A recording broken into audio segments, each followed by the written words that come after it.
Buat sebagian besar anak muda, minum jamu dianggap udah cukup kuno karena menjadi minuman orang tua saja. Tapi jangan salah, minuman tradisional ini terkenal akan khasiatnya yang luar biasa loh. Penyajiannya masih mirip dengan minuman kopi, fams. Alat yang digunakan juga biasa dipakai di kafe-kafe pada umumnya kok. Kalian gak asing sama alat yang satu ini kan? Iya, saringan ini digunakan untuk bikin jamu kunyit asam. Jamu ini dibuat dari kunyit Wonogiri dan asam dari Solo dan Flores. Jamu yang sudah berbentuk cacahan kasar ini digiling dengan alat bernama grinder. Alat ini juga biasa digunakan untuk menggiling biji kopi loh. Jamu saringnya harus diseduh dengan teknik saring menggunakan alat V60. Air hangatnya juga dituang ke dalam corong yang sudah dikasih kertas filter. Teknik seduh ini bisa menghasilkan aroma yang lebih kuat dan konsentrasi jamu yang lebih bening.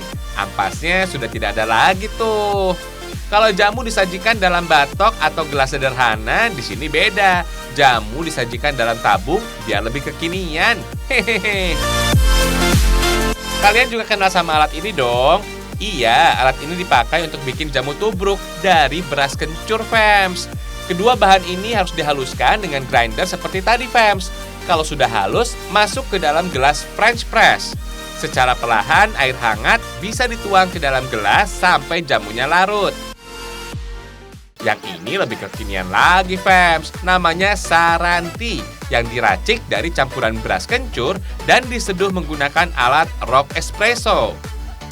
Terus jamunya dicampur dengan susu, gula, dan creamer. Sebenarnya sih minuman ini bisa disajikan panas atau dingin. Kayaknya sih lebih seru lagi kalau disajikan dalam bentuk dingin dengan es batu. Hihihi.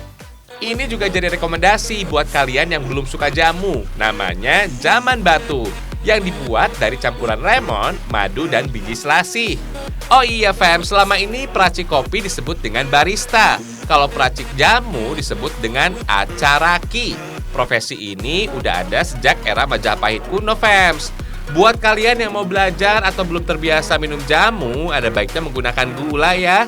Biasanya jamu disajikan secara plain, tanpa tambahan gula. Kalau gula disajikan secara terpisah juga boleh kok. Maklum, tiap penikmat jamu punya kadar manis sesuai selera masing-masing. Hasil jamu dengan alat ini harus menunggu sekitar 3 hingga 4 menit. Lalu tekan tuas pada tutup gelas yang berfungsi sebagai penyaring. Nah, semua sari-sari jamu bisa didapat oleh tubuh deh. Hehehe. Yang mirip dengan susu ini, fams, mempunyai aroma dan rasa yang khas. Beras kencur terasa creamy karena campuran susu dan creamer.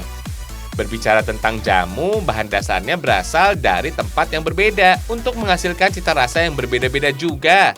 Mirip kopi, fams. Nah, bahan dasar jamu kebanyakan ditanam di tanah, sehingga lebih menyerap banyak mineral yang bagus untuk tubuh, fams.